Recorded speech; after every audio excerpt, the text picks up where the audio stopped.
as you guys know, Aaron Schoenke was recently exposed by a writer, not yesterday, but 6 years ago on the Kickstarter. And I knew when Chaz was in here, after reading his story, which is on the channel, link in the description, I knew I had to go back. And I'm like, hey man, good to hook up. Like I said, the algorithm just brought me to your work, Aaron, to my attention naturally. I was actually kind of surprised, but vindicated, because after our fallout, it was a long time coming. Like, what you guys don't understand is this Aaron guy is just like a POS. And a lot of people have known about him, but nothing has ever come in. I'm like, look, I want to interview you. I know you think nothing is there, but you are a piece to the puzzle and confirmation that Aaron cannot write, which is, you know, the rumor, in my opinion, of course. Oh, and I'm definitely that. This DM thread is the best option for me since I work, but I'm here and ready for any questions you have. I could take you through my full story whenever you're ready. Now, look, guys, you know me. There's nothing I love more than someone's full story. And yes, please like the stream. And Dust is about to order some pizza. Hey, shout out to you, man. I'm hungry too, but ain't no rest for me. All right. How did you meet Aaron? That's how I literally asked everyone, how did they meet Aaron? That's literally the first question. We and other Batman fans who had an interest in filmmaking met online in a now defunct forum called BatmanFanFilms.com. It was similar to Brotherhood of the Bat forum Damien mentioned, only instead of Batsuit builds, it was a fan film specific. I'm like, okay. And he says he made Patient J with a writer named David Hammond. And at the time, I was genuinely a fan of his early work. It showed promise, ingenuity at the time when Christopher Nolan hadn't yet relaunched the Batman franchise proper with Batman Begins. So, like, if you don't know, Aaron Schoenke is like one of the biggest Batman fans walking the goddamn earth. He's read all the comics. He's watched all the animated stuff, man. There's no one who knows more about Batman than Aaron Schoenke, okay? You can't tell him anything. And he stands by, what's the Patterson dude? He's like, he sucks. He doesn't have the physique for it. Maybe we can cover that at a later date. Our mutual for love and Batman interest in filmmaking connected us. What were the rates? You know me. Hey, how much you get paid? He said nothing. None. This was at a time when a lot of us were in high school or early college. This was definitely a similar exposure/experience situation.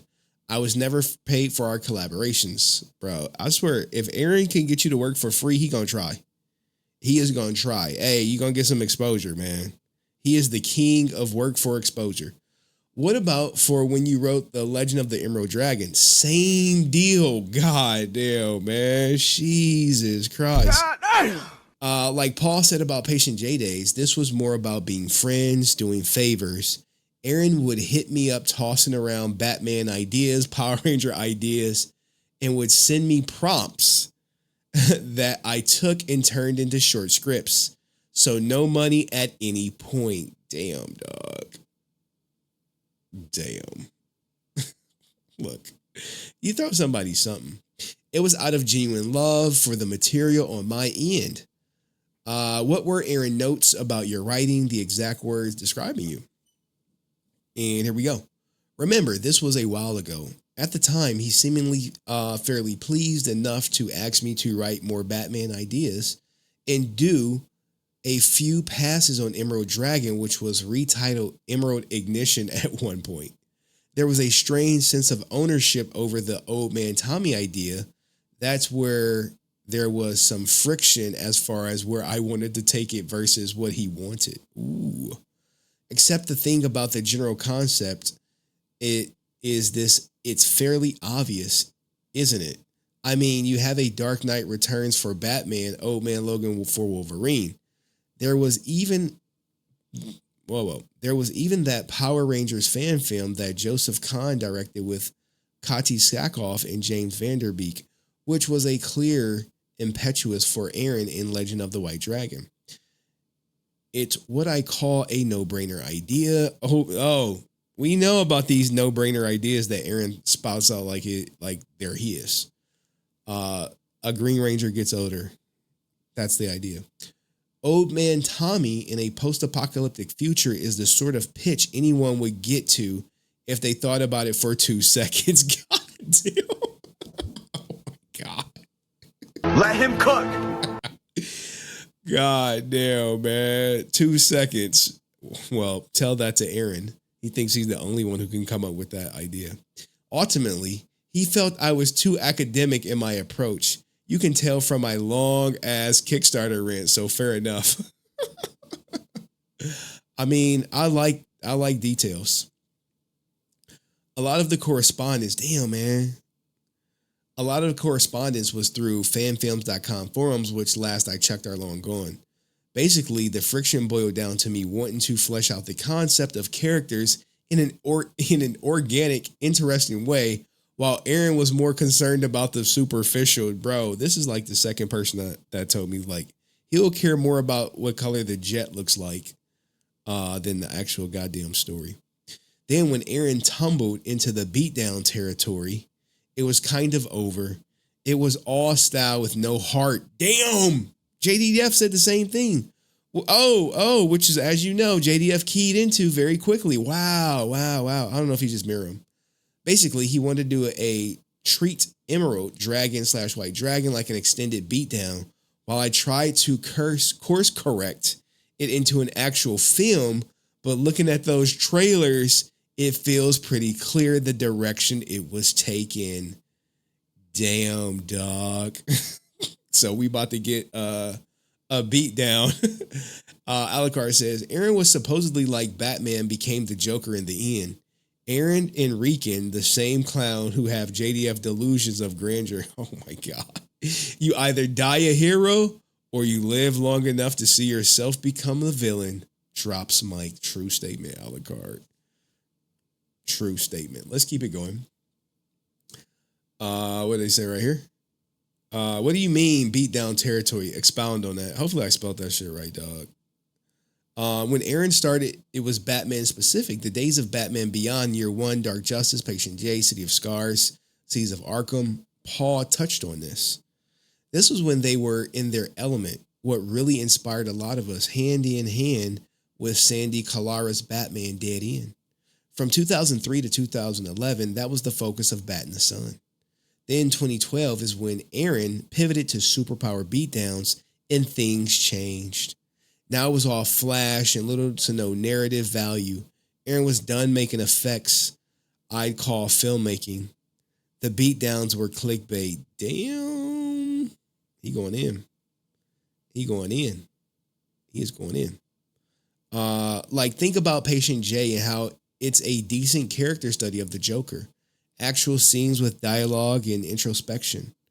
Now extract all of the good material, and what do you have? You have something that Aaron could, at minimum, get to look the part, but with no meat on the bone.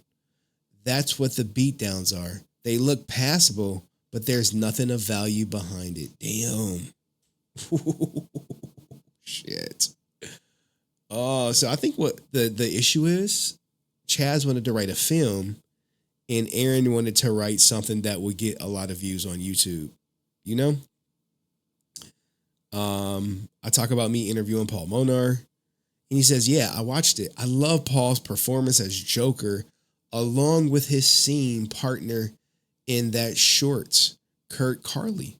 A great script from Dave, performed brilliantly by Paul and Kurt.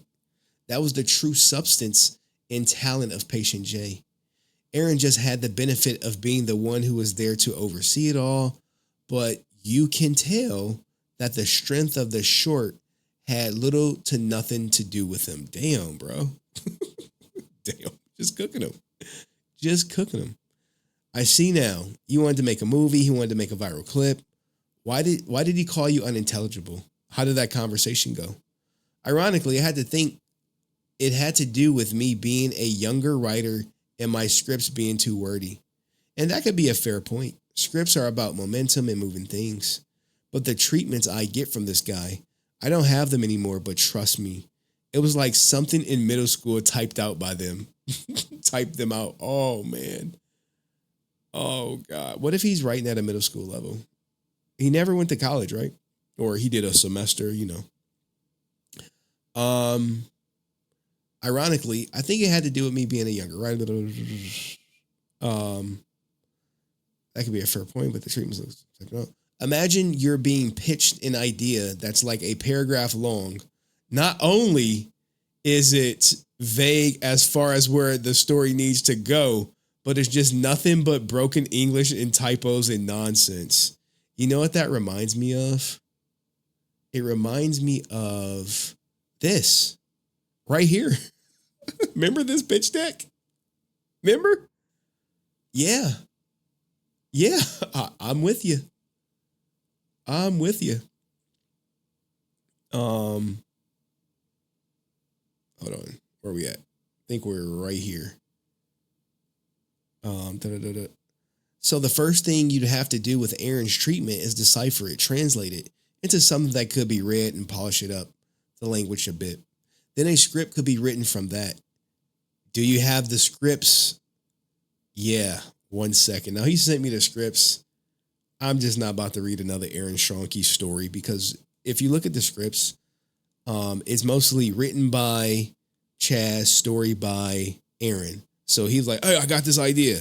Let's do older Tommy fighting a super evil entity from another dimension.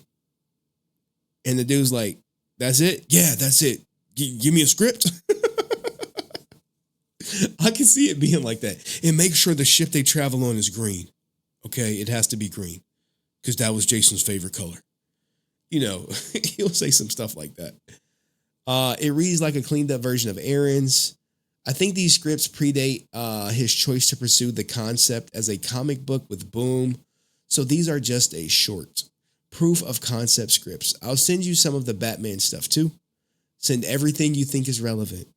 I would have loved to interview you for this. She's like, look, man, dog, I be wanting to interview. I be wanting to get people on camera. I understand. I don't feel like getting that involved as far as being on camera because where I'm coming from is just wanting to speak my side of the truth. Like the Kickstarter post. Okay, you should have the scripts now. I looked over the scripts and I'm like, hey, did he fire you? No, there was no formal firing of any sort. Same with no money. We were friends wanting to collaborate. He didn't like my approach to the material, was too heady, and we just parted ways. I had nothing to do, I see you, KOU, with The Legend of the White Dragon, but as you can see, Legend of the Emerald Dragon was the seed that went on to become that project. And like the difference between Patient J pivoting to the beatdowns, anything of merit I was trying to bring to Emerald Dragon got dropped as it mutated into White Dragon. Emerald was officially sanctioned Power Rangers. As such, incorporated lore like Zordon, Alpha 5, etc. But if I had to guess, this whole business with Boom and Kyle Higgins and Soul of the Dragon got under Aaron's skin to the point where he repurposed Emerald Dragon into White Dragon, and it went from being a Power Rangers vehicle to this Fox unofficial Power Rangers thing. Where it's not the actual property, but it resembles it enough that the idea of it is obvious. And KLU says, thank you, KLU, for goddamn dropping a bag. This is a common issue that plagues a lot of creators in Aaron's age bracket. Damn. God damn, KLU just cut deep. They have a high concept, but zero gateway to entry. They go in for the sequel, baiting schlock. In my perspective, favorite, even though everything you thought you knew is wrong, garbage. Shit. Yo, KOU, man. You are hurting Aaron's feelings right now. He is going to be crying. He's going to be crying. I know it. Chat knows it. This is unacceptable, man. What are we going to do about this? Shit. Hey, but thank you, KOU, for the support, man. I really appreciate it. Oh, man. Would you ever work with Aaron again? No. There's nothing of value there. I'm content with putting that past behind me and have already moved on. I just wanted to do my part to make the picture you've been painting as clear as possible, which I love. You've done the real work on this. And good on you for that. Damn, man. A lot of people be saying this to me. Can I share this conversation with my audience? Yes, you may. Thank you. Have a great day. Despite this, would still love to get you on camera for the downfall of Aaron documentary. Maybe we'll see at some point. Stuff in my life is up in the air a little now, but if it settles down, we can revisit. You know me. I hope it worked out, dog. But I think he came back. He came back. He came back, man. He came back. He doubled back. He was like, hold on, let me spin the block real quick, Henry. Likewise, as far as the doc in general, it's not that I wish ill will with Aaron. I don't think anyone wished ill will. Like Kevin and Tatiana, is ultimately indifference more than anything. But that was part of my life, and the truth of things matter. There was the way he would want to spend things, and there's what I experienced. The kind of ego without heart to back it up is something to strive for creatively, and people would just do well to steer clear of it altogether. Y'all better steer clear, dog. Agreed. What do you end up really feeling bad about are those folks who willingly handed over money for Legend of the White Dragon with nothing to show for it. Or all the folks who funded that dying is easy Batman short with Aaron insisting he could do better than Hollywood, only for him to just do a really pale and poor imitation of it. Like Paul was doing some interesting things as Joker, but Aaron is just riffing on Mark Hamill so hard. And it's like this guy who people invested all this money into, yikes. My last words. I think with more people like you, yourself speaking out, people will see him for what he is. And that's just what it is, man. KOU cutting deep. But what do you guys think, man, about Aaron getting exposed by the writer? I think it could be very telling that, hey, he's a story guy. He's not a writer guy. And now we got another piece of the puzzle. But let me know what you think in the comments section. And I'll see you in the next video. Peace.